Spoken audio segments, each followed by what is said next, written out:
Oh, Oh, hey there we guys. We good? We're good. Ladies and gentlemen, I'm excited here. So we're having a dual head stream, which means I don't do anything. I just sit back and watch Gio.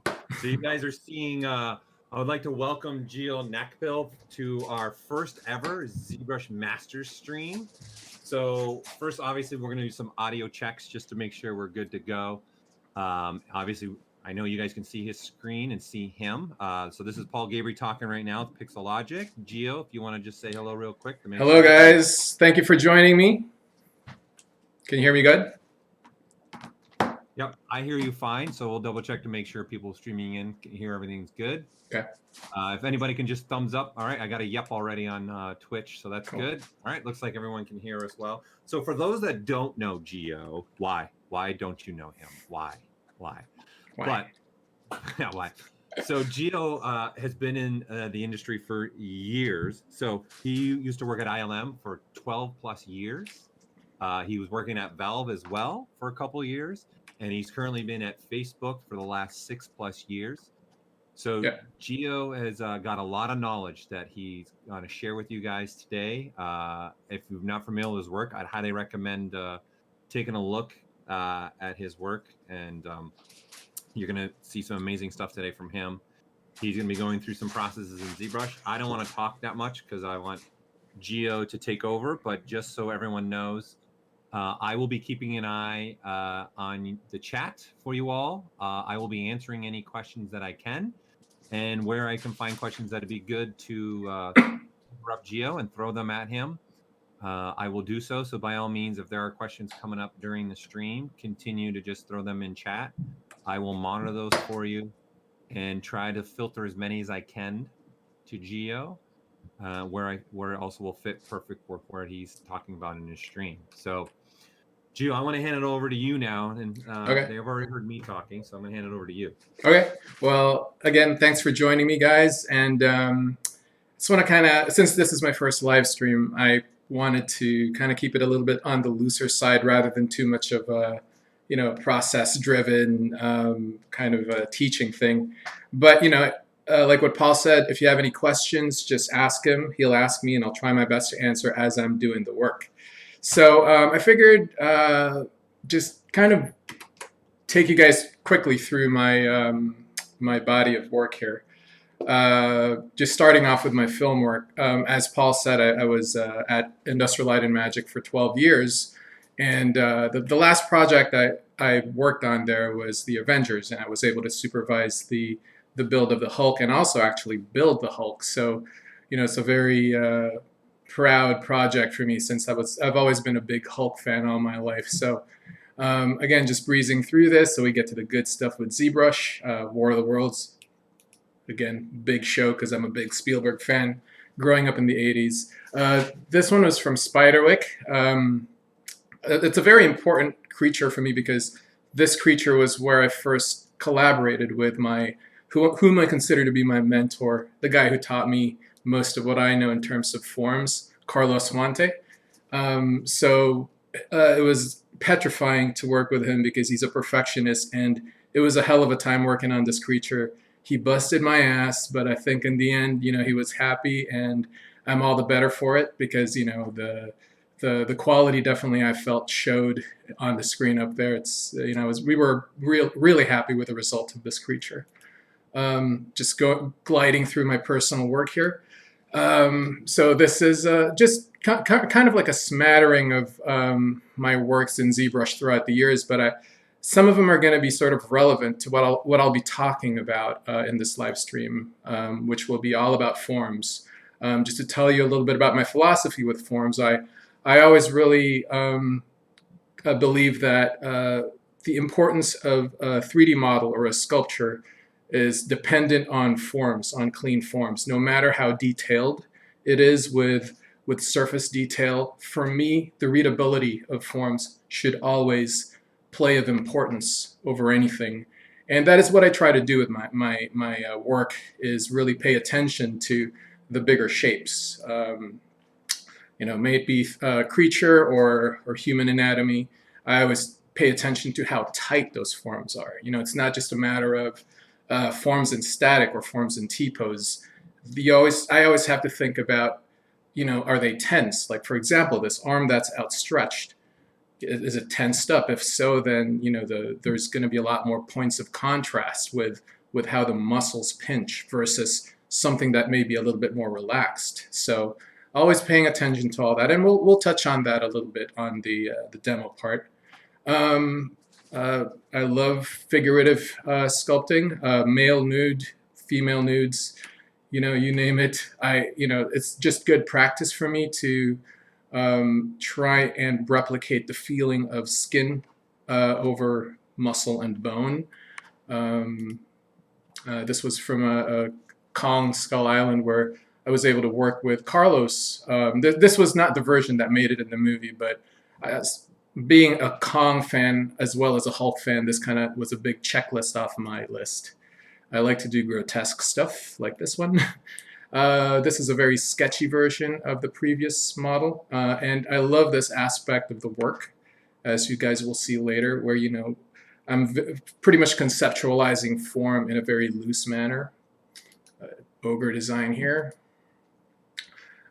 This is sort of a more refined version of form work that I like to do, where I pay close attention to each and every single form here, making sure that the highlights are clean, everything's readable.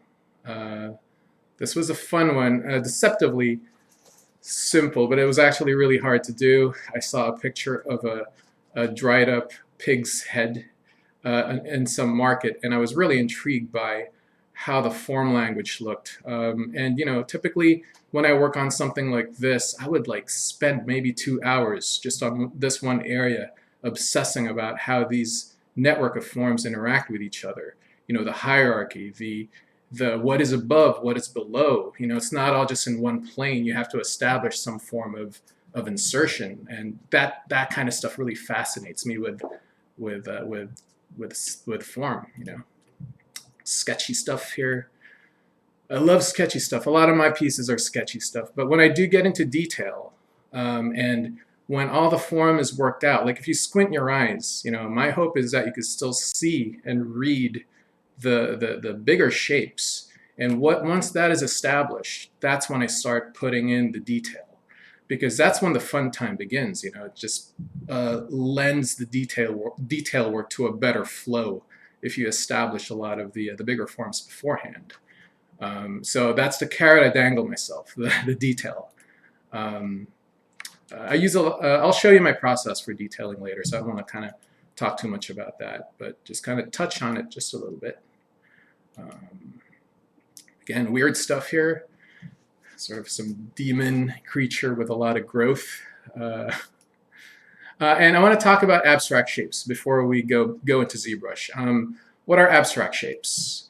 No, I did not model this. This was taken from Google, an image of an orange. But what within this? You know, there are so many different interesting shapes, smaller shapes, big shapes. If you squint your eyes, you'll see some of the bigger forms here. But within that, even with these smaller, what we would consider to be surface detail, they are still forms. You know, like it's like a fractal effect of, like, if you keep zooming in, you keep seeing these interesting forms. And I always look to nature, to just, you know, maybe fruit, veggies, trees, in terms of like inspiration, not just looking at human reference. Because the mistake that I used to make, at least as a character artist, was I would always just study the human form, and I think that stifled my creativity in terms of whenever I would come up with a design for aliens and such. It would always be limited within the boundaries of the human form. Now, if I start looking at things from nature, then I'll start getting more ideas about how to bend form and how to use it in a way that may be weird or, you know, off-putting or whimsical, you know, you name it. Just, again, things I've collected on the internet that kind of just, you know, shows good ideas for form. I like this one because if you can look within the skin here, you see some really beautiful patterns there. And, you know, like this almost feels very geometric, like a zipper. And that's really what I look at when I look at detail, like patterns that have rhythm and flow. And this is a perfect one. Anyway, so let's go to ZBrush. So as you guys have heard me say, this is about forms, right? And I'm kind of like talking about sort of what my process is in getting good forms. But before that, I kind of wanted to show sort of my favorite tools in ZBrush, because I think it's an important thing to show with regards to how I achieve what I'm doing. Starting off with a sphere, let's go with, you know what, I'm gonna pimp out, I love the damn standard, but Paul, I forgot his last name, the Paul clay brushes, there's if you guys buy that one, there's a knife tool there that I am in love with. And the damn standard has been my bread and butter brush for a long time, but this knife brush is really, really cool. In that, I think the damn standard sometimes in certain angles it kind of flips out, but this knife tool is very creamy, and it just retains its orientation in whatever manner you have. And what I like to do with the knife brush, and I'm just only going to show you guys a handful, because to be quite honest, I'm not really a ZBrush power user. I'm just, you know, like I only know a handful of tools, but it's within those tools that I really kind of try and maximize what I am able to get out of ZBrush. So first and foremost is I like to knock the intensity down really low for most, if not all, my tools. And if you notice, the radius of this knife tool or / damn standard is pretty big. And what I'm able to do is get these nice pillowy effects. You know, because typically when you're in damn standard, what I see from people, you know, they're kind of using it for more pores or surface detail, but I use this actually as a way to build forms in anatomy.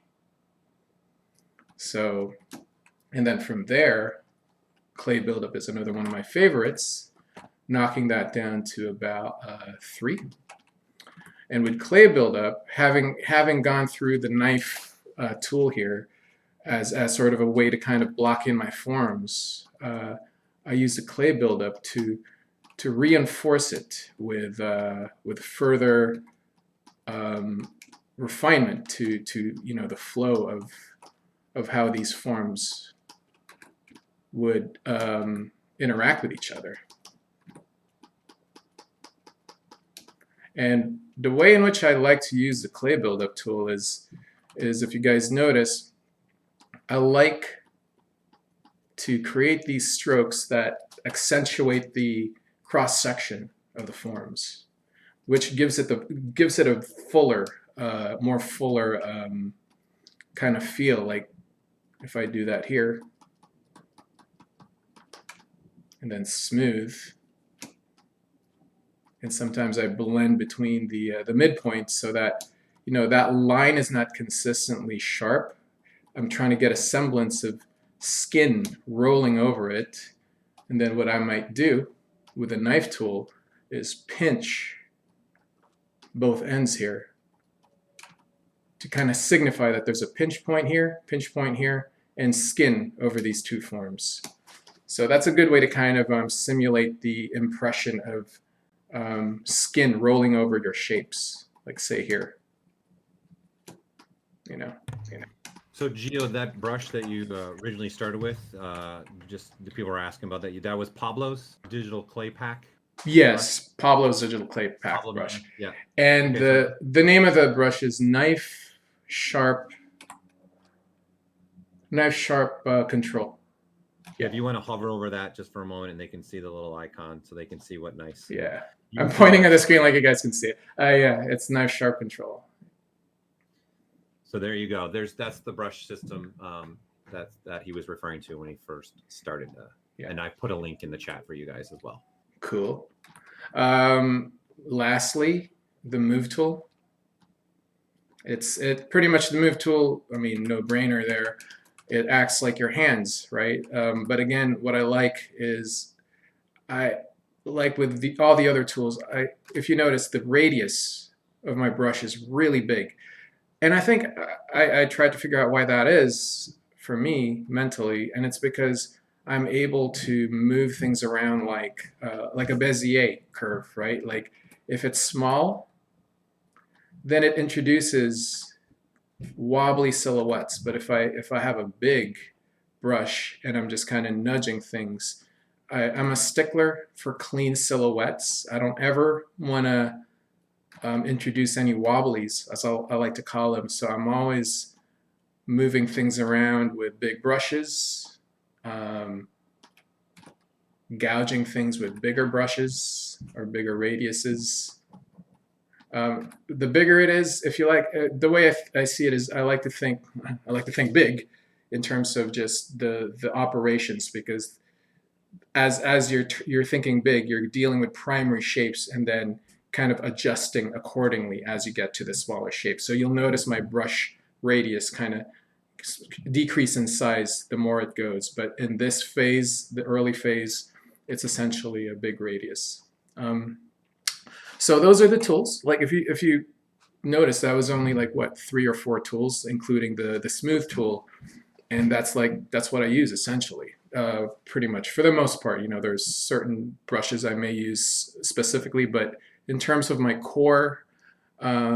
the core tools that I use, that's it. And that really, the beauty of ZBrush is that really is all you need to move around in ZBrush, because in its most simplistic state, ZBrush is like Play-Doh to a kid, right? You're moving surfaces, and those tools that I've showed you are the main tools to move and manipulate surfaces. So with that, let's move on to this gentleman right here, who I designed this for a class I did at Mold 3D, just to kind of advertise that a little bit. It's a ZBrush class, so I figured it's okay to advertise it. But I designed it for the purpose of talking about shapes and form, and most importantly, the hierarchy of shapes and form. And pretty much whenever I create a creature, I always look, as I said, at the bigger shapes. And this would pretty much be, because of the nature of the time that we have here, I'm kind of condensing what would typically be a longer talk into sort of a more, let's jump into the secondary and tertiary stage of the process here, and then work our way back. So this is exactly that. This consists of secondary and tertiary shapes on this creature. And when people sometimes say tertiary shapes, I notice they mean surface detail, the more pore type detail on the surface, where that is actually, in my opinion, incorrect. Tertiary shapes are still a breakdown of smaller shapes within the hierarchy. Like this strand of flesh right here would be considered a tertiary shape, whereas this nasolabial fat pad right here would be more of a secondary shape because of the size, right? But if you notice, it's still very clean. I'm trying to kind of, at this stage in the game, I'm still trying to retain that cleanliness in preparation for what would be surface detail soon after this. So what? Mm-hmm. So good question. This will lead into a question that I'm coming through. Someone's been using the Ask a month, and I think because you're talking about form, which is great foundational, what would you recommend for somebody to really make sure they learn and dive into that's new to, say, sculpting in ZBrush? What would I say to that? To someone who's just new to it? Yeah. I mean, many things. I mean, that's sort of like a pretty broad question in terms of what I could suggest. I mean, obviously looking at anatomy, and I would suggest studying a lot of anatomy and looking at things, and just while you're doing that, actually playing around with ZBrush and getting used to the tools, because there is a pretty steep learning curve with ZBrush, in my opinion. So you kind of have to overlap your learning with the learning of the software, and then just kind of apply whatever knowledge you learn from your anatomy studies or form studies, art studies.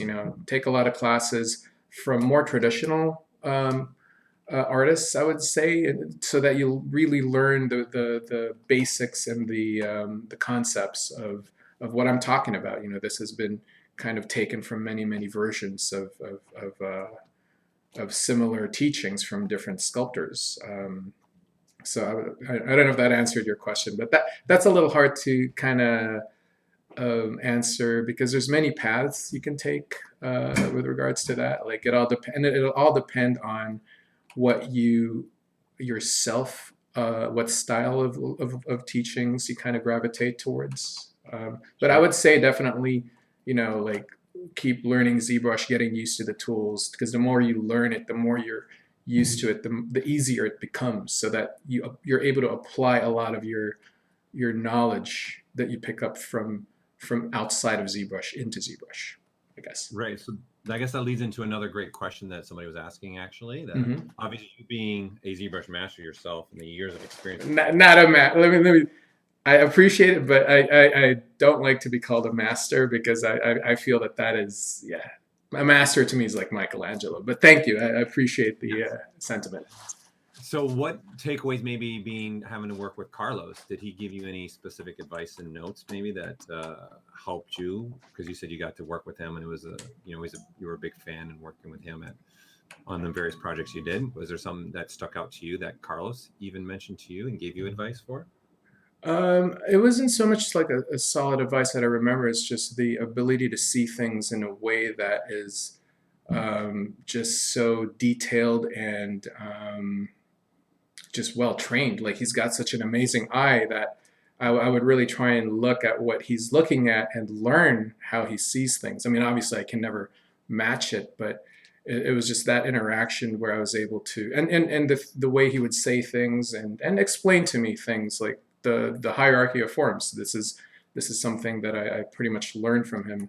Before I answer another question, let me kind of articulate what I'm going to be doing here, so that I can kind of continue answering the questions. What I'll be doing is starting with this primary armature base here, I'm gonna kind of get close to what we have here, and you'll start seeing me lay down these shapes and turning this into sort of a more organic creature. But what's most important is you'll see me lay down shapes from the bottom up. So there's a sense of hierarchy within the shapes. So they're not just sort of under like one plane. There's like a sense of what's on top, what's in bottom. So yeah, going back to the Carlos thing. Yeah, I mean he's just such a master of his craft that I think just by virtue of being around him and being critiqued by him, like, hey Gio, this area here is, change it, and you have to have a thick skin when you're dealing with someone that good. And then once I allowed myself to just kind of go, okay, egoless, give it to me. I just started learning from him that way, and once that trust was developed, he trusted me more, and he saw that I was actually able to execute what he felt he wanted, and that felt really good. So right now I'm just putting in muscle forms here as kind of as simple geometric shapes. In my head when I'm doing this, I'm just thinking of cylinders and spheres. But at some point it's going to have to be an organic looking creature, right? And you guys can keep asking questions. I'm just going to kind of fill in the thing here with forms. I'm putting in the zygomatic major, thinking muscle shapes. How is this thing going to start emoting? Where is the pull of, if this is the corner of the mouth, this is the zygomatic major.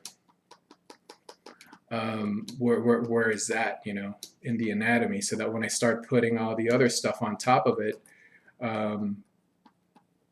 the landmark of where the bigger important muscles are will be in place.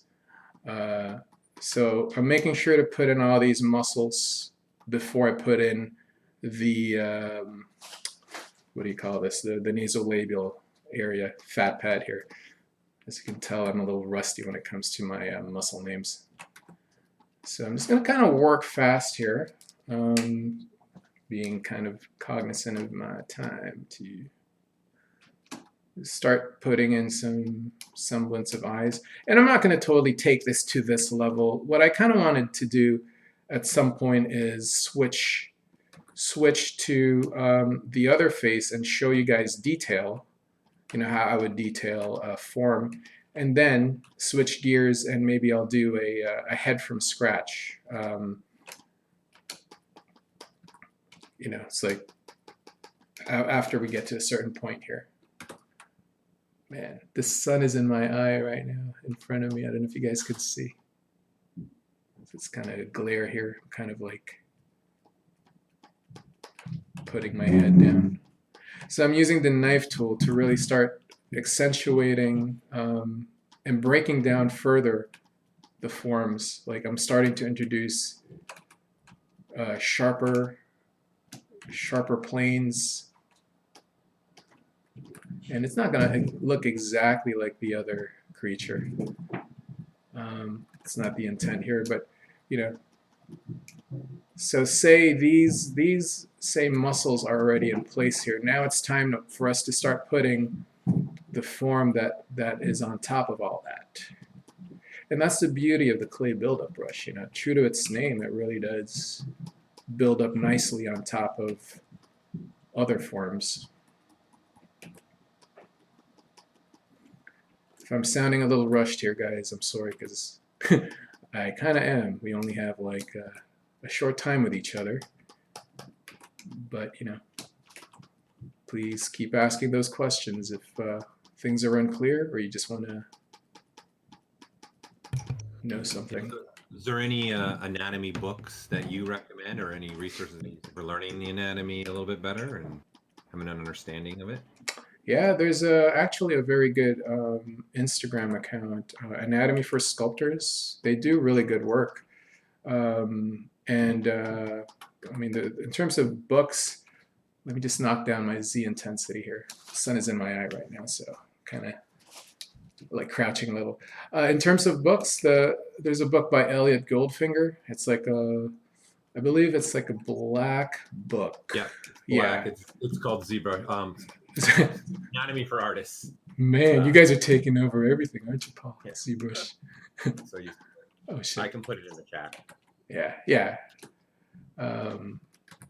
Yeah, so I mean, you know, this is sort of like, you guys kind of get the drift here. I'm kind of just building up the form, like thinking loose. And the way in which I'm using the clay buildup is, you notice arcs.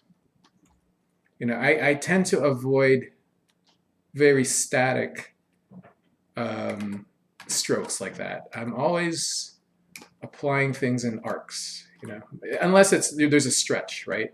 So I figured there's a stretch here between this point and this point, straight line. But you know, if I'm going around the form, I'm usually applying it in arcs. And this is actually a good point to bring up something when I'm working, is gravity and stretch. So when I'm working on anything, I always look for points of stretch and where things kind of settle and get pulled down.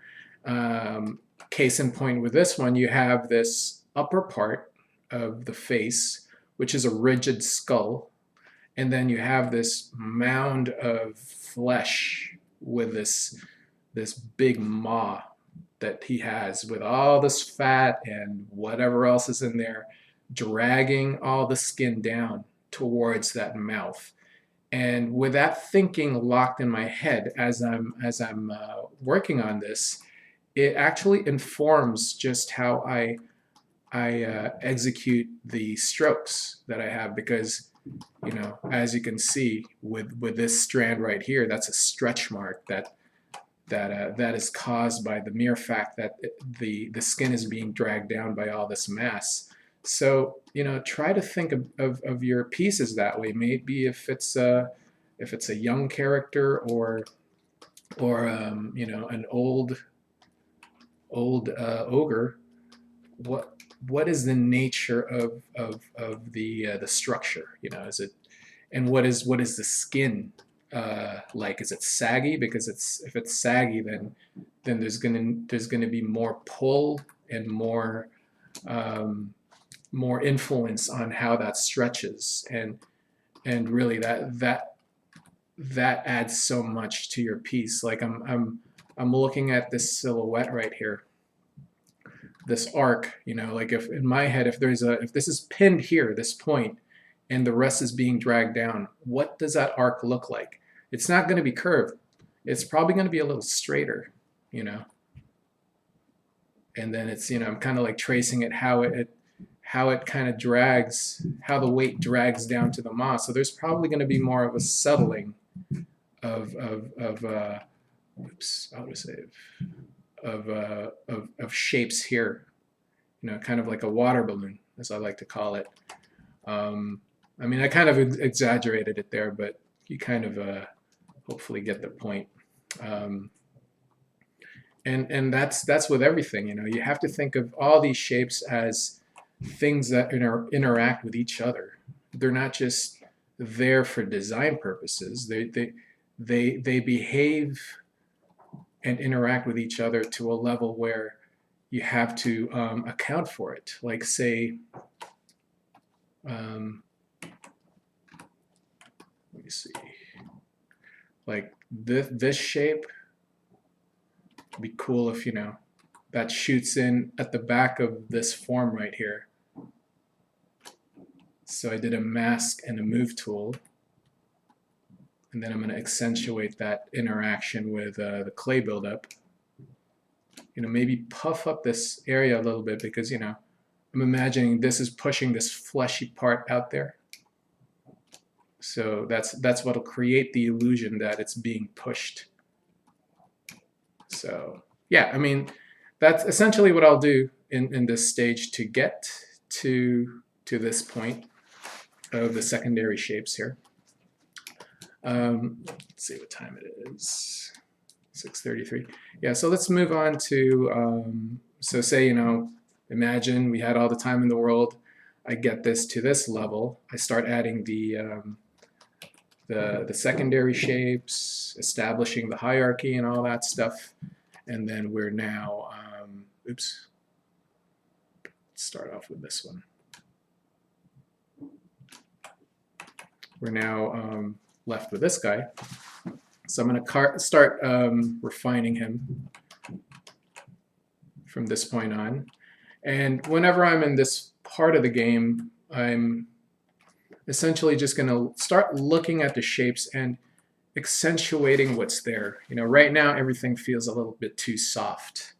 So I kind of want to amp up certain things, like say this area right here. We were talking about the pinch points earlier, right? I like to kind of, with a really small intensity on my knife tool here, just kind of like hit certain parts. You know, I'm not kind of going this, you know, I'm just like selectively kind of like choosing areas where, you know, I can bring some form of contrast. And I'm also using the knife tool to maybe start putting in some edge, some hard edges in areas that may be a little bit more of a bony protrusion. Like say like this bony landmark here, or the zygomatic bone perhaps, so that it's not like one big long soft form. I'm actually adding some illusion of protrusion. That rhymes. The illusion of protrusion. Okay, you guys are too silent here. Are you guys going to ask questions? Otherwise, I'll just keep rhyming and rambling. So when you were doing the other process, I know you're in subdivision levels right now. Were you using Dynamesh in the other blocking out phase, or were you still also subdivision levels? Oh, that's actually a good question. Actually, let me show you guys my process. So I usually start off with Dynamesh, in which case I don't think this is Dynameshed, but imagine that it is Dynameshed. What I would then do is, once I'm happy with this point of the look, I then convert it into, I duplicate the circle. Let's go through it just so, oops.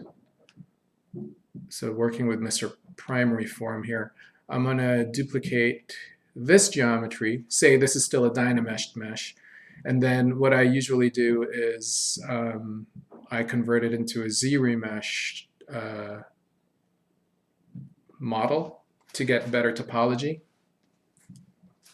Man, the sun hopefully just kind of goes down a little bit more.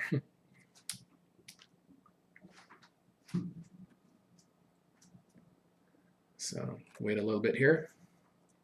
Drink break. So while we're waiting for I guess for that to finish up, I can throw a couple more questions at you. Okay. Do you do cross-hatching strokes, or are you just more about just making sure you're always following the form? Following the form. Cross-hatching introduces a little bit more wobblies, in my opinion. So I'm always just like kind of just one stroke, one direction repeatedly. I like to call it lumpy sculpting. Sometimes it creates like a lumpiness to the Oh, like the cross-hatching? Yeah. Oh, yeah, it does. Okay, so Dynamesh is done. So right now we're at almost 3K. And then I always look at how many polys the original has, which in this case is close to 2 mil. So I'm just going to subdivide this roughly around the same amount of polygons, and then I'll reveal it, the original, and then with the layer select on the new Z-remeshed version, I'll just hit project all.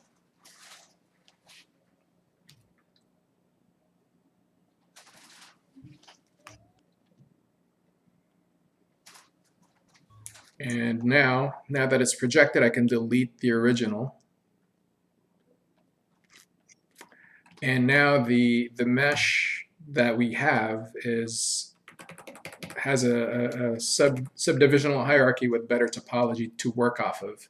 And it's important, as I'll show you guys later, to have sort of a multiple subdivision hierarchy. We'll use that to our advantage later on. But yeah, from here, it's just better to kind of continue the work because the topology is better and it conforms to the forms, which also means you get much tighter, sharper operations from your brushes. So that's how I would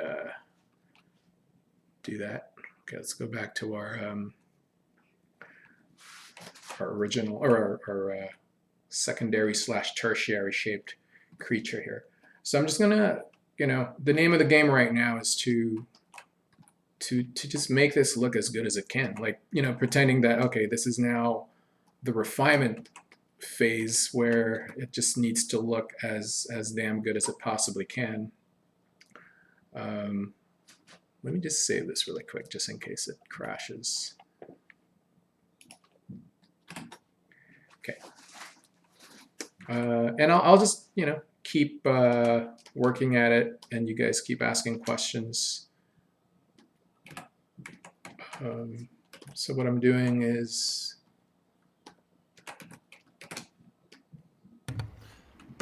there a polygon count that you're looking for your secondary form and tertiary forms, or is it pretty much just as you're sculpting you add when you need it? I pretty much add when I need it, because obviously the more polygons, the less fluid it'll be. So I kind of, it's like on a need to go basis. I don't necessarily look for a particular number. I want to go really low here. Let's say 2, because I'm just really exploring right now these areas. But yeah, it's pretty much just whatever kind of fits the needs of the creature, because if it's a head-to-toe creature, obviously you kind of want to localize the details and the polygons in the head a little bit more. But see what I'm doing here is I'm just kind of like tracing the forms with these clay strokes. And what that does actually is the artifacts that the clay buildup leaves feels like skin stretch, right? And then I look at areas like here where I just feel like the form, I'm looking at the highlight here too. It was a little wobbly, like some of these areas here. I'm just cleaning that up by accentuating it with a clay buildup, looking at clean highlights, and then going over it with my arcs. So the intention is I really want nice, clean, cross-sectional representation per form. And I do that for every single form on this thing. You know, no form is left behind here. And you know, you have to be that anal. Like, you can't just be vague. I mean, when I say that, obviously, you know, it's that's what I say to myself. I don't ever impose that on anyone. Like, you do what you want to do. But for me, it's my opinion in that every single part of your character has to be accounted for, and you know, areas that may seem vague, you know, resolve it. Like what is going on here? You know, there's a stretch point, and there's a form here that seems to kind of shoot in between form A and form B. So in my head, I'm kind of like, well, let's have fun with that, right? Let's see how it feels if I really accentuate the I don't know what this is. Maybe it's the zygomatic major. How that rests in between these two this Y-shaped form. I'm just gonna be messy with it. Let's smoothen out a bit. You know, so I'm really just accentuating certain things that you know, and it's all accidental sometimes. That's the beauty of it all, is, you know, when I'm kind of just letting my hand kind of wander around, it's introducing these new subforms that I'm like, oh, hey, that'll be pretty cool. So do you so I noticed the question came up, they noticed that you have the eyes of the same mesh. Do you end up eventually breaking that off? Yeah, I do. Yeah. Since I was kind of like thinking of this more of sort of like a 3D maquette and not really a production model, I tend to kind of leave it this way for quite some time until I'm at a point where, okay, I'm going to start putting the details. This probably needs to feel more like a, you know, like a real model than sort of like a sculpture. You know? So what I'm doing here is I'm just introducing like these little subforms with the clay buildup. You know, I'm not even using the I keep wanting to say damn standard, the knife tool, but you know, I'm kind of just the more I kind of just work in ZBrush, and the more I let my hand. It's almost like free sketching, right? When you're talking on the phone and drawing on a sticky note, where your kind of mind just kind of takes a mind of its own.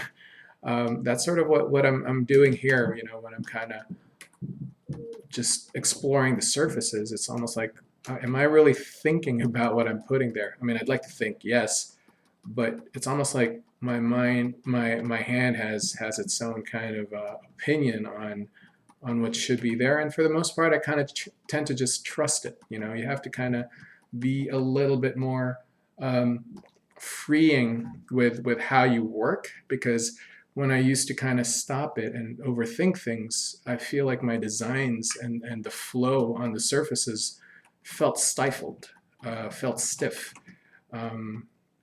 So, and you know, sometimes I go, oh man, that was a bad choice, but you kind of just have to trust it for the most part.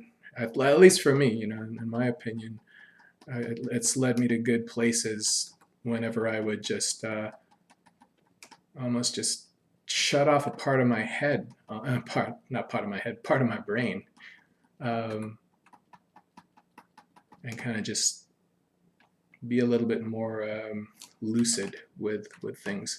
And I kind of like this. It introduced these sort of like patterns, and I think this is what gave me the idea to give the final piece has these sort of like wrinkly patterns, or a network of wrinkly lines similar to that of an orangutan. And I'm going to leave that there. So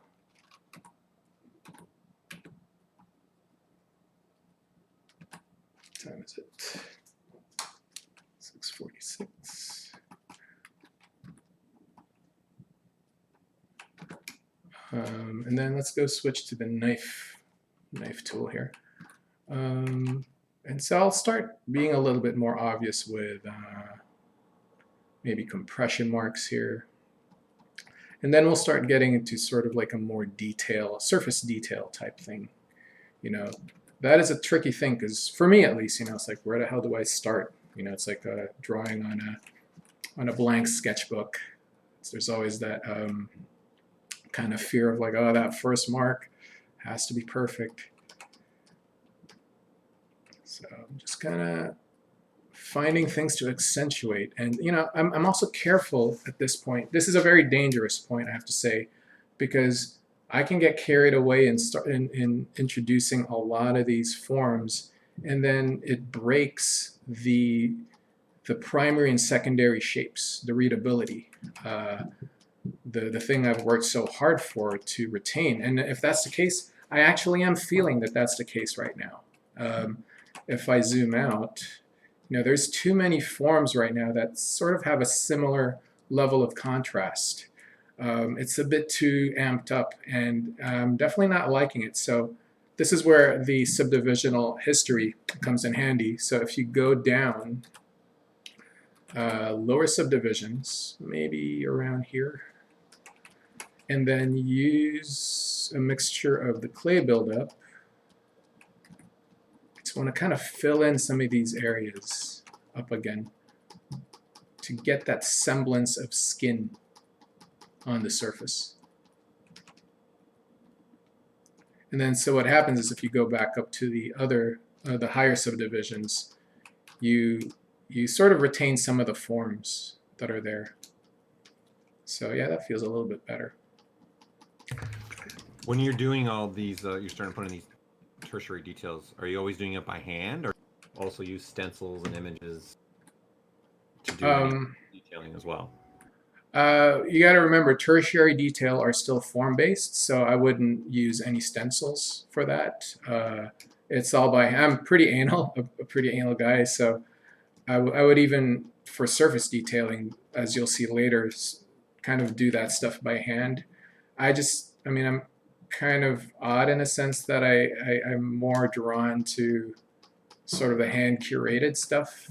Now, for production, that's a different story, obviously, because you know, you're bound by schedules and stuff like that. So, you know, I'll definitely use what I can in terms of alphas. But for this stage in the game, I would never use an alpha. This is all still design, very much. I have to control how each and every single one of these forms look. And if I start using an alpha, then I lose a lot of that control. Yeah, so yeah, you know, like it's feeling a little bit more organic. I just want to amp up the strand right here. What I'll do is use the mask, and then I'll tuck in. I'm just moving that in there to get a really good shadow and stretch. Lessen the intensity here.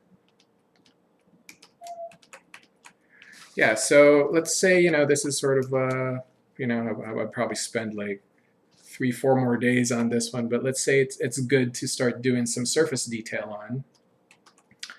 So let's switch modes now. I just want to amp up this area right here. Zooming out is always a good thing. I mean, I've forgotten in this live stream, but what I would say is always zoom out and always look at your silhouettes. I love this new addition in ZBrush 2020, where you're actually looking at just how clean your silhouettes are, or how messy, you know, depending on what area of this creature that I haven't worked out. But I'm always turning it around, underneath, side to side, just to really evaluate all the forms. You know, if I was doing this for real, I'm just always like constantly, even right down to this form right here, kind of just rolling it back and forth, studying how that highlight rolls on that shape. Is there wobblies there? If there is, I'll clean it up. But we're not going to obviously get around to that in this live stream. So let's switch over to detail mode.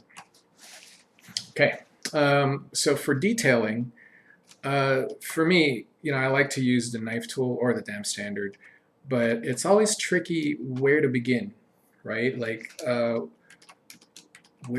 me, it's always like, where do I put the first mark?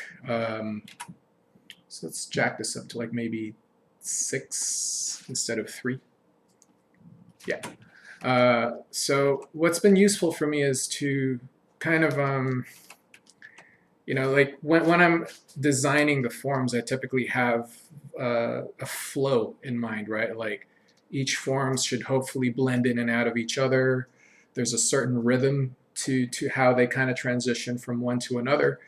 And I'm kind of like, just without even making a mark on the surface, I'm just hovering on the surface right now. I'm kind of just trying to refamiliarize myself with the flow and kind of just like, again, letting my hand just kind of search, right? Like, okay, well, there's something going on here. Maybe let's start off here.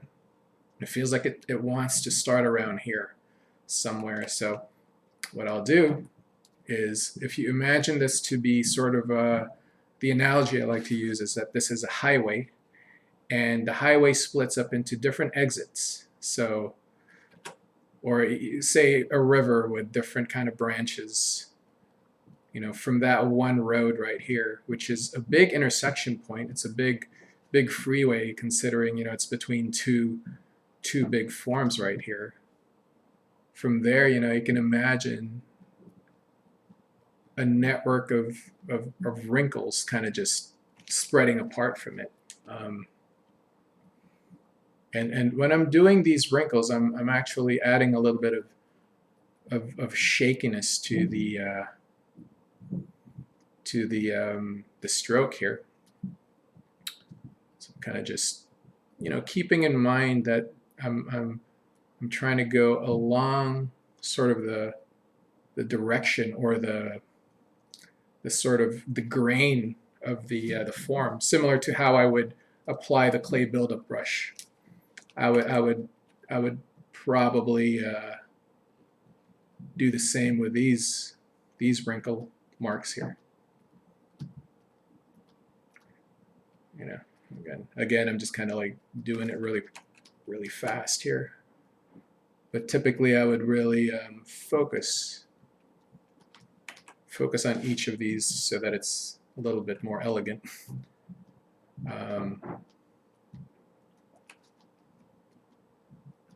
So once, let's see, so already it's adding sort of like a pretty good breakup. And in my head, I'm also thinking about what is this area like?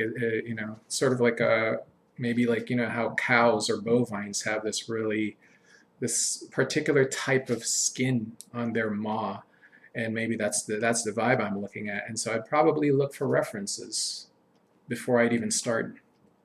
And so I switched to the clay buildup, and let's kind of fix the lighting here a little bit so that I can kind of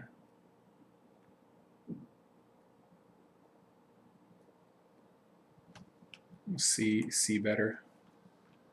What I want to do is actually do a darker color, darker fill here. Okay, and then so with the clay buildup, low intensity, what I'll do is I'll just, imagining again that each of these are still form-based. I'm adding the same strokes I would add if these were primary or secondary forms. I'm just adding that in there. It's a little hard to see with.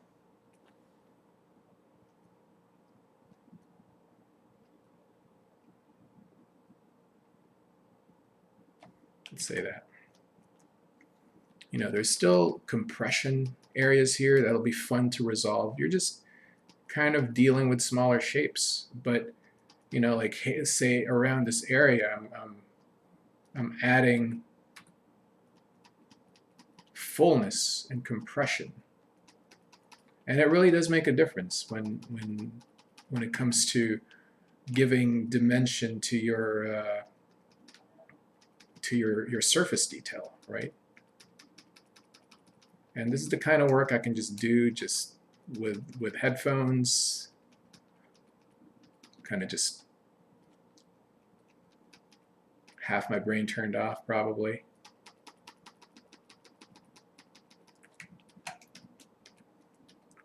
So as you can see, oh, we lost symmetry here, so don't mind this area, please.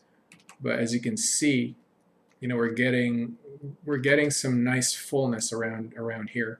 And then when I run a smooth, kind of to get rid of those artifacts,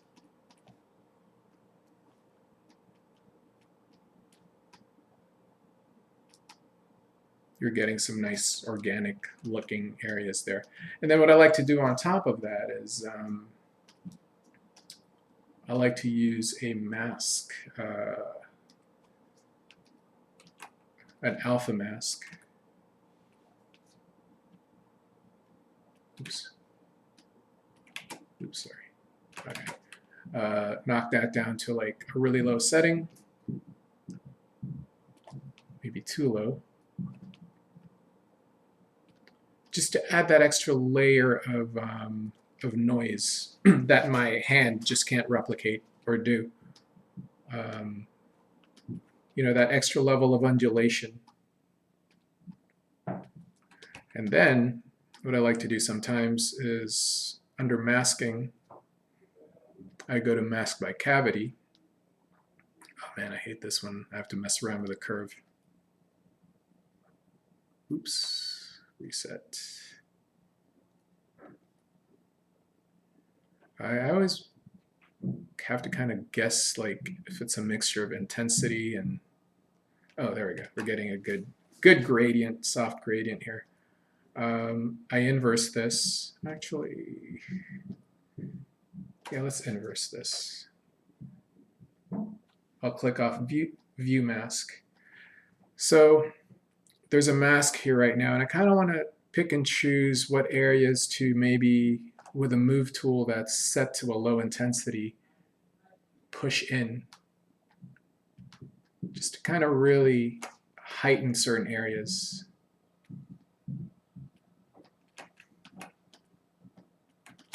Then soften that a bit.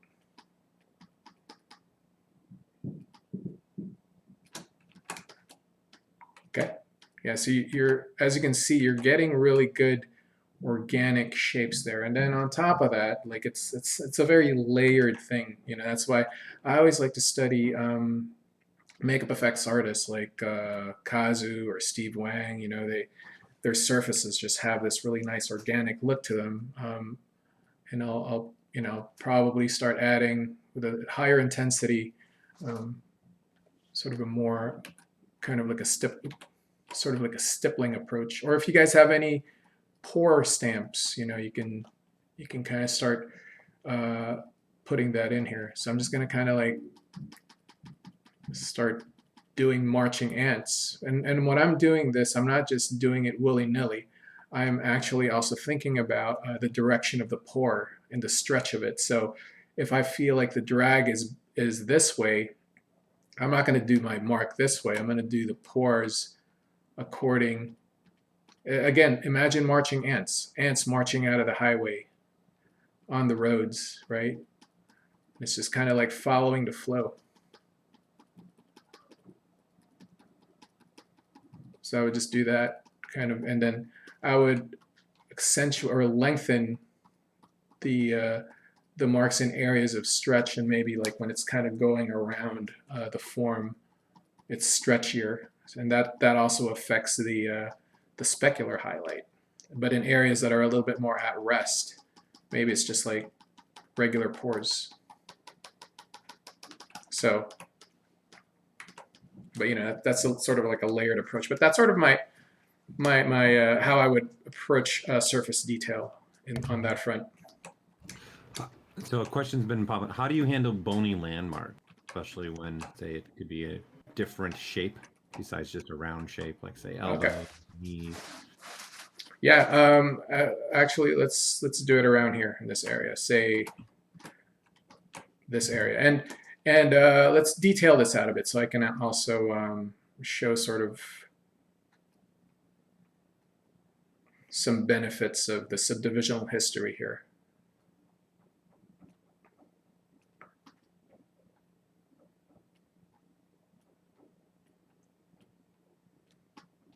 Maybe it's good to offset, kind of do one of these. So it's not all parallel lines. And for this, this is why it's really good to study nature, because you're kind of starting like that eel thing I showed you guys. Just build a good vocabulary of detail language in your head, and you can kind of just play with that. When you get to instances like this where you kind of want to play with it, you don't want to just be encumbered with sort of like, oh, what would an old person's skin look like here? Like, go abstract. So the bony landmarks is a good question. So we're going to get to that soon here. Kind of just, let me just, because I'm pretty anal, just start doing the clay buildup really quickly. And you see how fast you can kind of get that sense of fullness already. And maybe, like there's certain areas that are like more pimply, kind of like just to add some variation in height.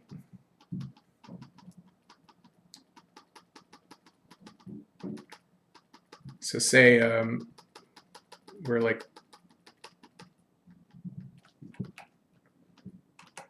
kind of like, oh man, there's supposed to be this bony landmark here. I kind of want to accentuate that, but it feels soft now. Or maybe this ridge right here. So what I'll do is I'll go down to a lower subdiv level and smoothen that area out. And not just smoothen, but build it up again. And then go up one, smoothen it a bit. Because, like bony landmarks for me, in terms of what it's doing to the skin, is that there's a, where the apex is of that form, that should be smoother than the rest. The highlight there should be actually cleaner and undisturbed by a lot of what's going on there. And that's really what's gonna, as you can see, it creates that sort of like ping, that highlight, that spread of skin, or the illusion of, because it's a contrast to a lot of the detail areas. And then I may do that on around here too. Like say the brow ridge, like soften that.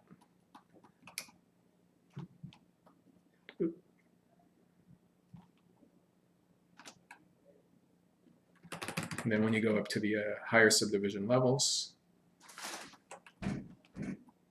oops.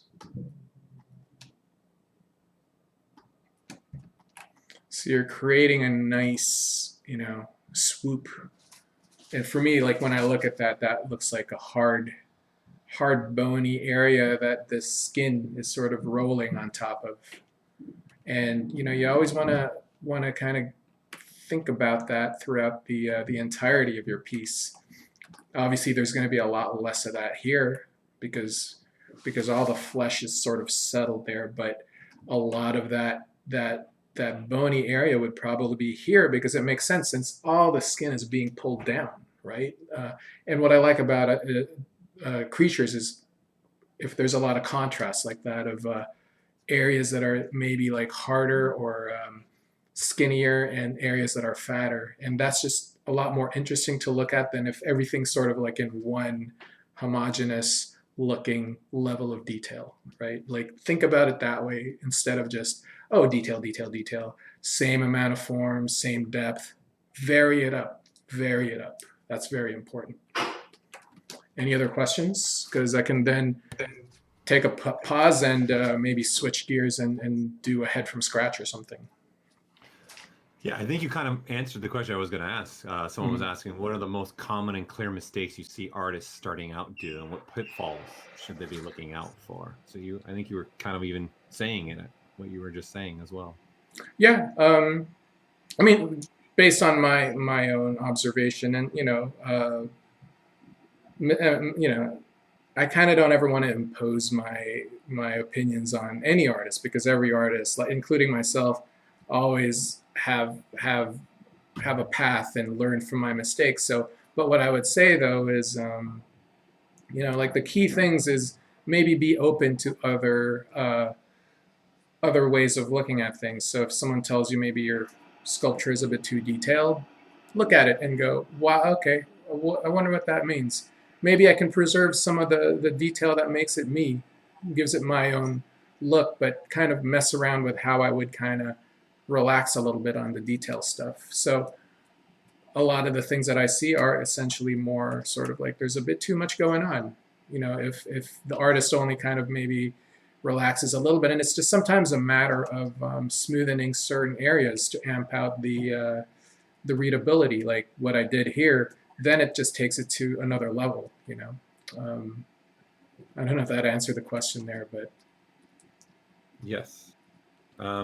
Do you find yourself doing sketches first, like pen sketches or anything like that, before you dive into get going in ZBrush? Or are you? Yeah, I mean, in fact, I have it's my sketchbook here. Like, it's just all of these sketches. Like, I'm like always sketching ideas. What I like to do is I like to read a lot of books and sketch ideas from the books or any imagery that kind of comes in my head. So I've got like a collection of things I want to do in that sketchbook or many other sketchbook that I'll probably never get around to doing. But yeah, I sketch a lot. I like to go to cafes and sketch. That's sort of my joy in life, one of the joys in my life. So yeah. So what I could do here is, how long do we have, Paul? You got plenty. It's 7:08, so you can keep going. You got time if you want to keep going for sure. Yeah. Well, was that? There's nobody after you, so okay. You're good with time. I could do like 20 minutes or something. I can just probably finish this off by creating sort of like a head from scratch. Sure. They're not going to say no. They're not going to say okay. no. All right, so let's have some fun. Like that was a lot of like lecture-y kind of stuff. Let's switch gears, and I'm just gonna kind of start on a head here, a creature, let's say, and then you guys can keep asking questions while I work on this. And I won't try to talk as much this time. So let it be question-based.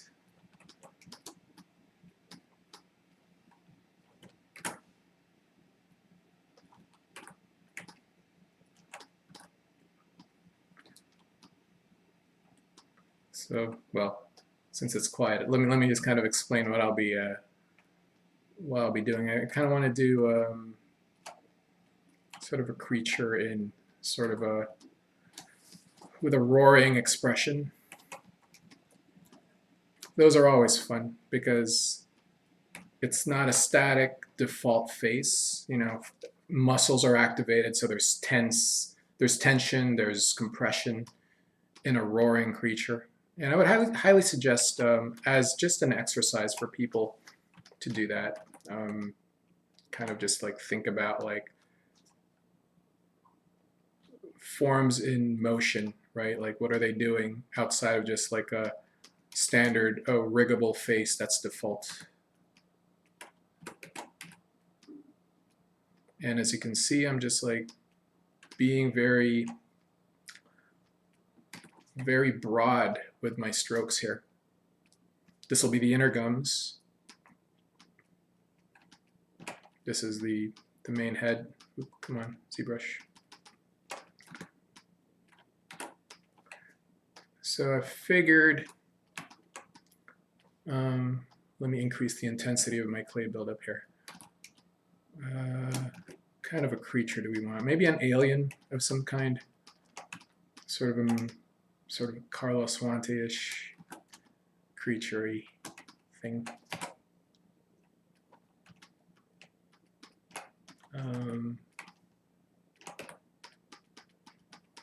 And I typically just, this is one of the most fun things that I can do, is just kind of zone out and see where my decision making takes me in terms of how this thing forms out, right? So let's block in the, I'm thinking primary shapes, you know, the jaw area here. Let's resolve a little bit of what's going on in the inner mouth.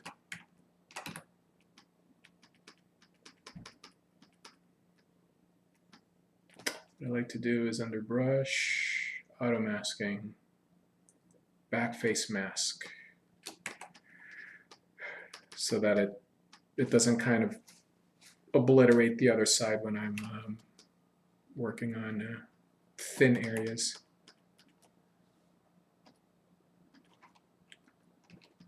So I just really want to get a sense of like this outer skin rolling on top of this his upper palate here.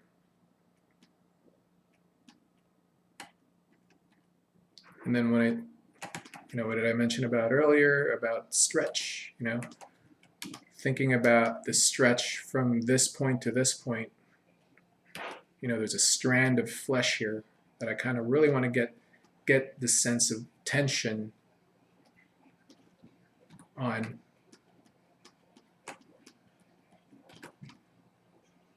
So that's going to be thin.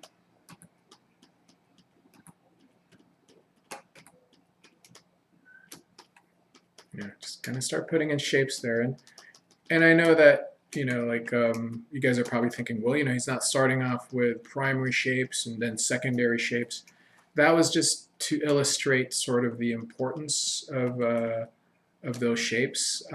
Typically, when I work, it just kind of mixes in all together, primary and secondary, to come up with the design. So I'm thinking of both at the same time. Let's dig deep here. Strand straight because tension, point A, point B.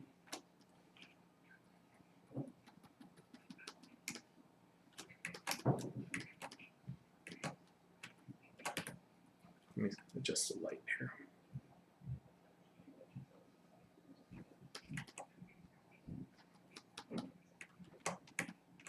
Let's switch to the knife tool.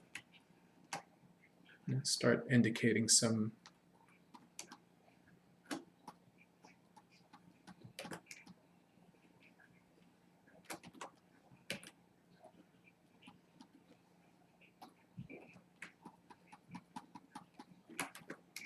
Any questions, guys? You guys are pretty quiet there.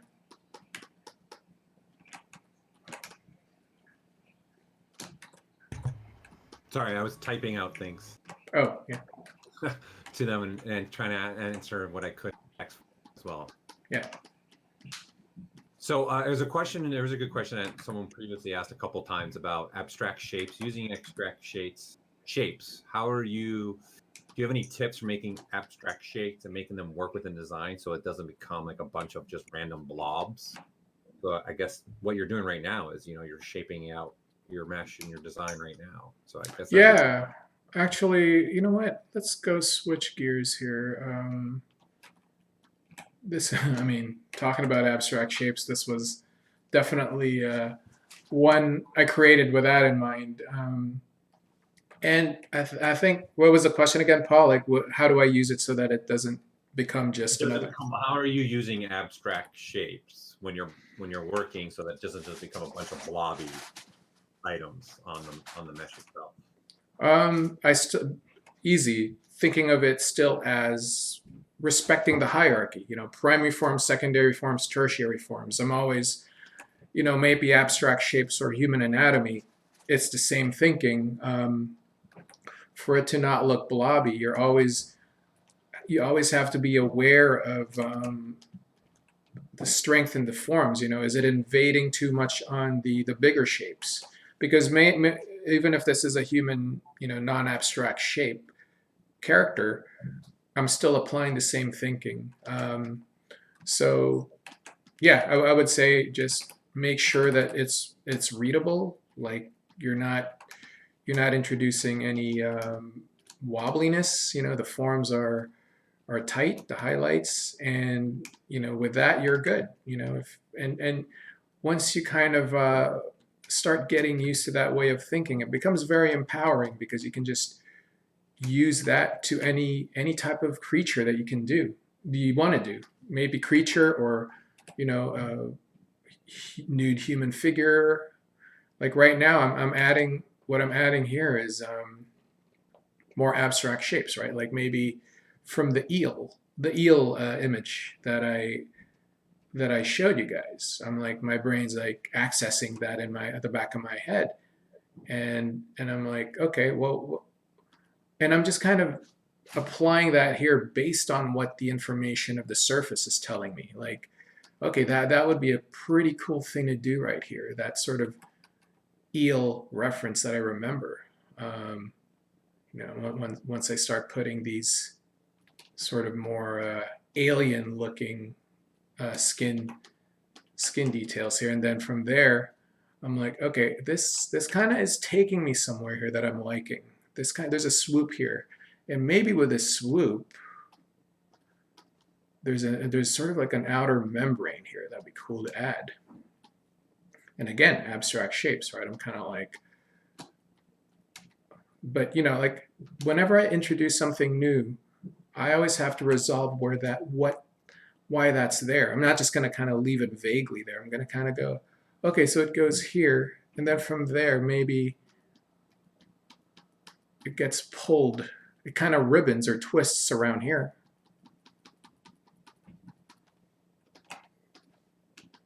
And smoothing it out.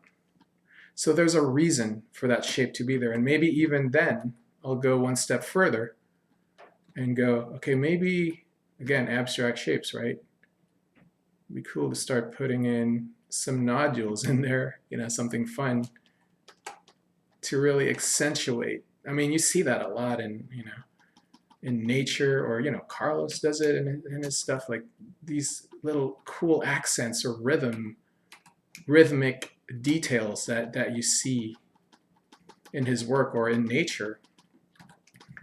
You know, if you look at enough of that stuff, then you start knowing just by intuition where to put them. You know, like maybe around here, since I introduced those nodules there, maybe there's like some chicken skin kind of vibe going on here, or the rest of his or its body, right? So like an kind of like all this kind of stuff right here, some sick goodness.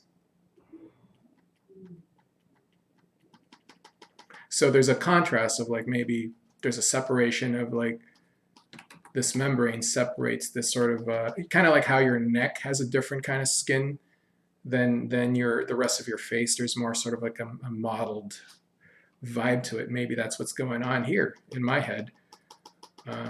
But again, you know, like it's creating contrast, and again, thinking of abstract shapes.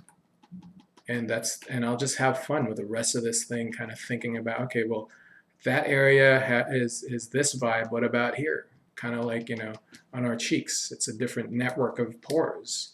But what does that mean to an alien? What does that look like to an alien? So, yeah, I mean, yeah. Hope that makes sense. I want to try and wrap 2 questions into this next one for you. Yeah. So what inspired this piece, people are asking, and then number 2 to that is how do you deal with creative blocks when you're working? That's a good question.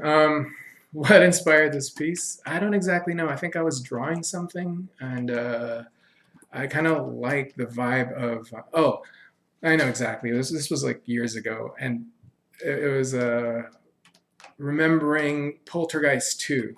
There's a scene in Poltergeist 2, which in my opinion is one of the best creatures ever put on celluloid was when Craig T. Nelson drank this vodka or something, and there's like a worm in it of this evil spirit or something, and then he barfs out this fully grown, like mutated, malformed creature baby, and just the idea of someone just barfing out this like this thing the size of almost like a human was very off-putting to me, and so I was thinking about that while I was sketching, and it came about that this is what happened. So I just went into ZBrush and kind of like played with it. Yeah. Oh, and the second one, how do I deal with creative blocks?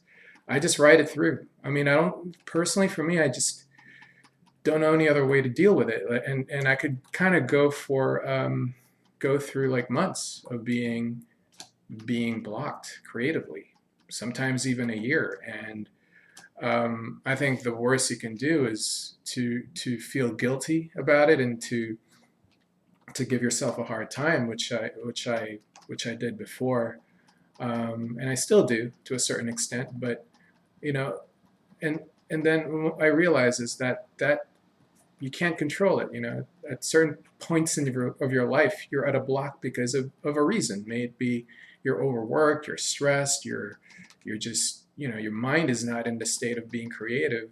And what I tend to do is I just kind of look at other things to kind of fill that well. May it be movies or photography or just things beyond art that kind of will inform my art later on.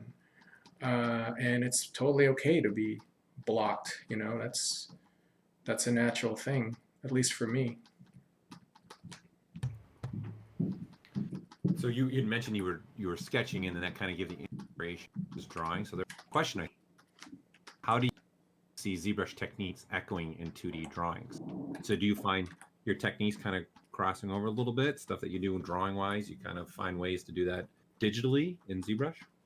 I'm not really one who should be answering that because I don't consider myself to be adept at drawing. I just draw as a means to get the idea out. I'm not too proud of my drawings. You know, they're not pro, so I'm a little insecure about them. And so they're pretty much just sketches. You know, like I don't think there's anything sculptural about. You know, it's kind of just like. Yeah, just hashing out my ideas, sort of an condensed version of what's in my thoughts. Yeah. So start having fun with this. And Paul just, you know, kick me out whenever. Well, it's 7:24. You know, I know you got a night to go to. I yeah. Don't want to take much time. So let me know when you're ready, and I'll ask some last-minute production questions that came through, but I forgot to leave those to the end since they're all production questions. Yeah. What do you mean production questions? Like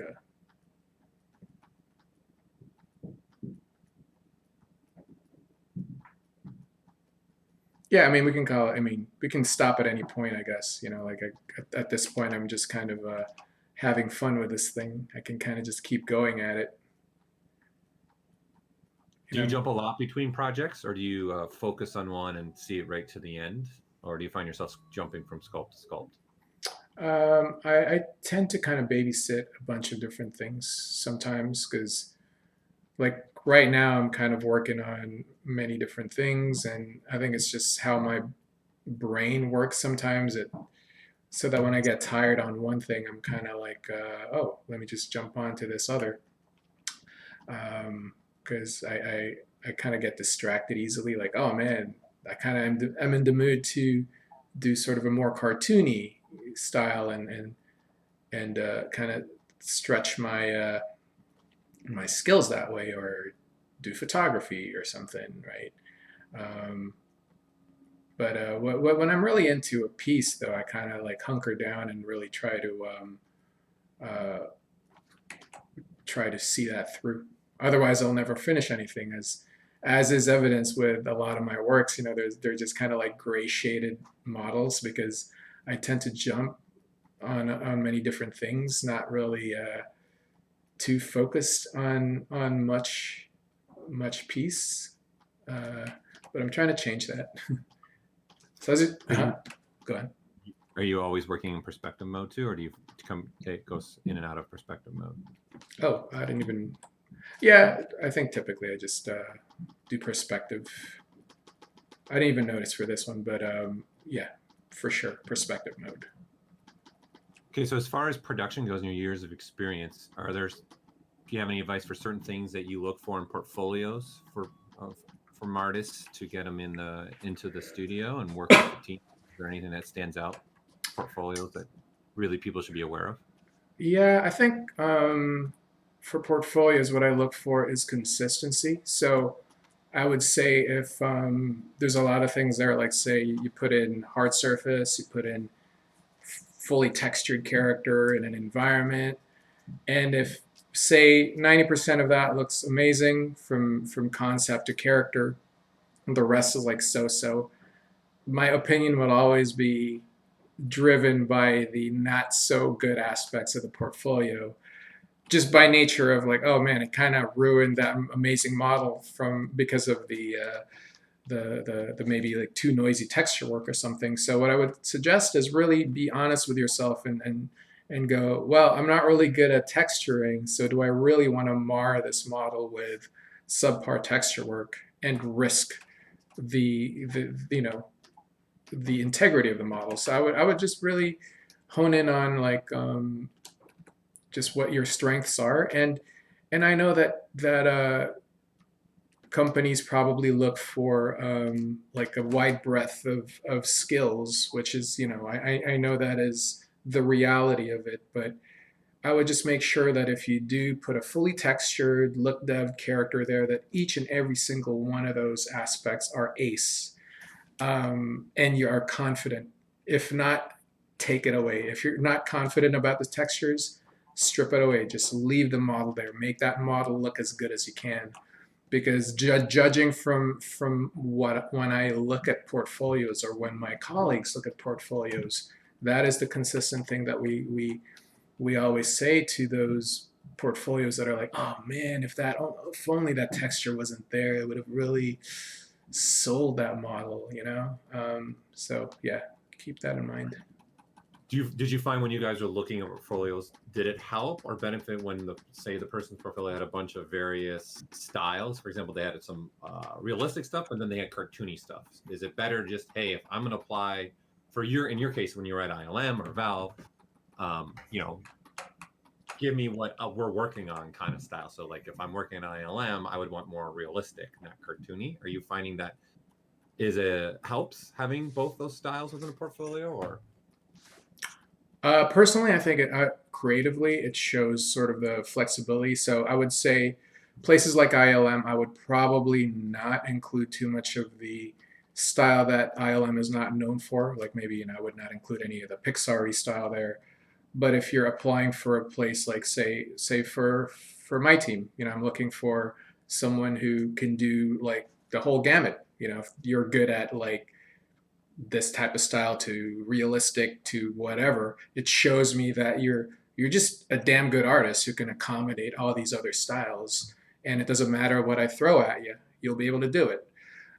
So I do look for that, but I think if you're applying at places like ILM, I haven't worked there in many years, but I would say maybe just focus on the look that ILM is known for, and kind of keep your portfolio focused that way. Yeah, so I want to get you on to the rest of your evening, so we're going to finish up here soon. So we've been sharing your class that you did with Mold 3D. Okay. Do you have any plans to do any other online classes or new classes coming up?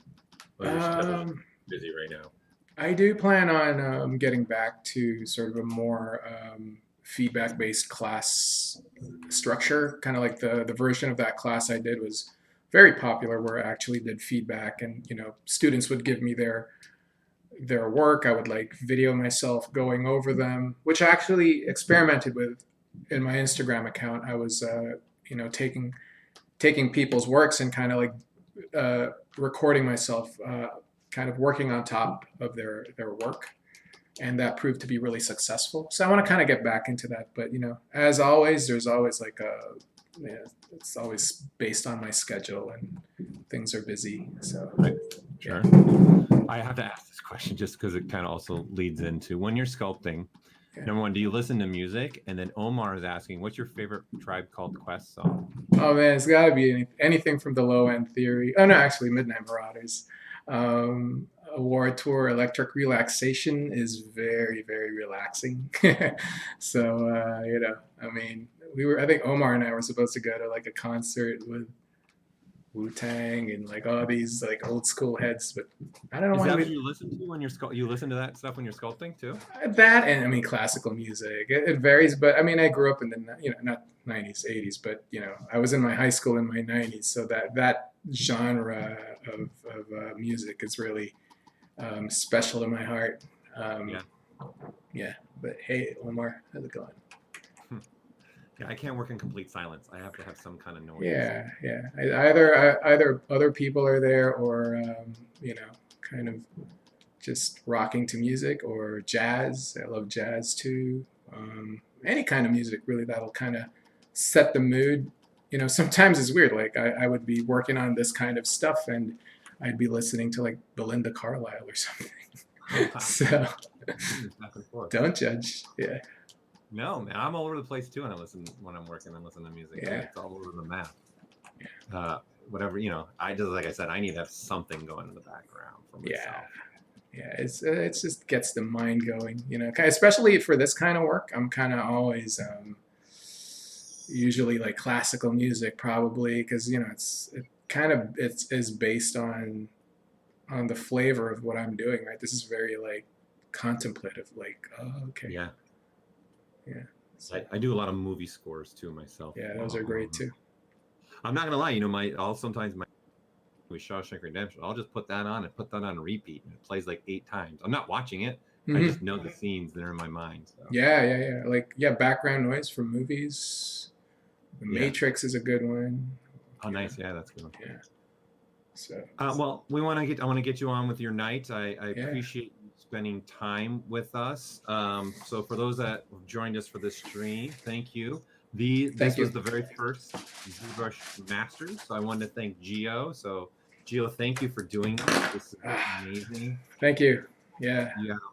Thank you for taking the questions. I couldn't get all the questions in. There was quite a few coming through, but I was trying to balance as much as I can with you and still you be able to get through the stuff you wanted to do. Okay. So I appreciate you doing that and answering the questions that people were throwing at you. Yeah. Again, this is a new series from us. So we will be having weekly people, different artists every week joining us. You'll have different moderators. It's not always going to be me. So that's good for people's ears, for sure. You are great, Paul. Yeah, right. I know I'm loud and obnoxious. I get it. So for us, you're like classical music in my ear. No, I'm kidding. Oh no, I do love. Honestly, I love classical music, and I'm not gonna lie. I probably have. I want to say now probably 2 to 3 months worth of like even movie soundtracks classical that you could just in CD form that I just ripped and put on like on a hard drive. Yeah. That I could just let it play and go for. I wouldn't be surprised if it's over a couple months now. Oh, man. I would go in Hollywood. You need to go to Amoeba, and you could go buy like old movie soundtracks on CD for like $1. So I would go rummaging for the great soundtracks that they're trying to get rid of for like $1 or $2, and I'm like, for $1, I'll take it. And it's the whole soundtrack, and then I just rip it and put it on a hard drive. Man. Yeah. But then I'm a big 80s fan. You'll play 80s. I'll play the 90s. I'm all over the place. Oh, man. Yeah. I'm everywhere. So we put a survey also in the chat. Honestly, this is more for us because obviously this is a series that we're going to continue on and continue doing many other artists. So if you guys can take the time to fill that survey, we appreciate it. It's just really more of a feedback for us to continue to grow these sessions with these amazing artists. And this is all season based. We've already got artists lined up, so you can see in our schedule the various artists that we already have coming up in the next couple weeks. So Gio, thank you for being the first one with us in this season 1 in the session. I think some of the takeaways, you're not the only artist I've noticed that, a lot of these questions were coming in. What you're doing right now, I see a lot of like really like older school artists or artists that, really want to not just use an image to put detailing. You're sitting there and really thinking out your idea and hand sculpting it in. it really adds something to your pieces too. So it's a Yeah, beautiful stuff. becomes personal, right? Like Yeah. and then from here just alpha map a layer on this. Yeah, that's good. Yeah, and you use the same technique in production yourself, right? Too. So when you're Yeah. doing a production pieces, you're doing the same thing. Yeah, right? exactly. Yeah. So I thank you, everybody. I definitely want to take you time for tuning in with us. Gio, again, thank you. I know. No, thank you. Out of your day. No, Hour and 40 minutes. I'm in quarantine. Like, what am I gonna do? Yeah, that's true.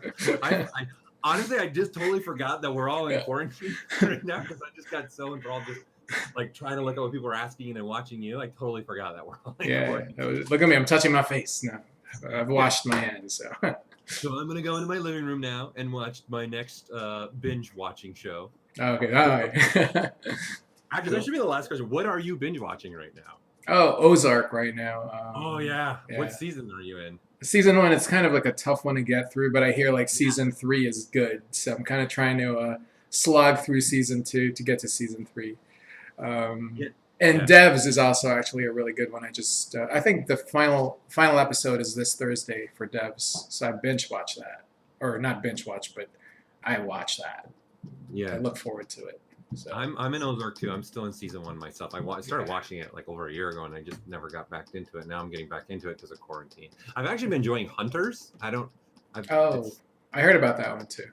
Yeah, it's not bad. It's a good show, but it's definitely sad parts for sure because it's dealing with the Holocaust. But it's a pretty good show, for sure. So thank you everybody again. Thank you guys.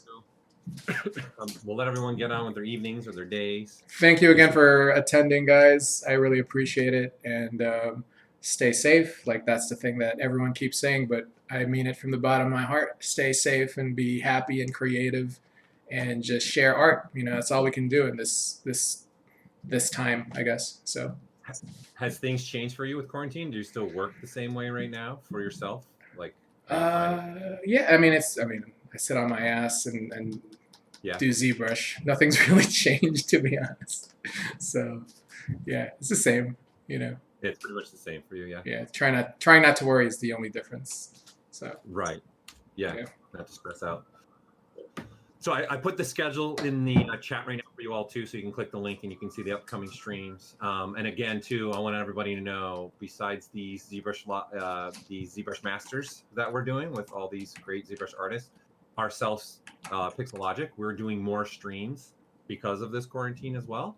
So there is a ZBrush in-house artist every day streaming, sometimes twice. So I went today, for example, right before Gio. Joseph Drust is tomorrow, Solomon Blair's Thursday, and then Joseph Drust again on Friday. But the schedule there so you guys can all see as well, because this channel is live every single day. Multiple artists going on. So today I think we had 5 streams, maybe 4. I don't even remember now. 4, I think. So please tune in. Feel free to keep tuning in. There's a lot going on, a lot of different artists. All right, we're going to call it a night. Thank you again, everybody, for... Okay, I can't stop. Okay, see you guys. Okay. All right. Thanks, Gio. Have a great evening. Okay. See you guys. Okay, you want to hit your stop streaming button now. All right. Okay. Stop streaming now.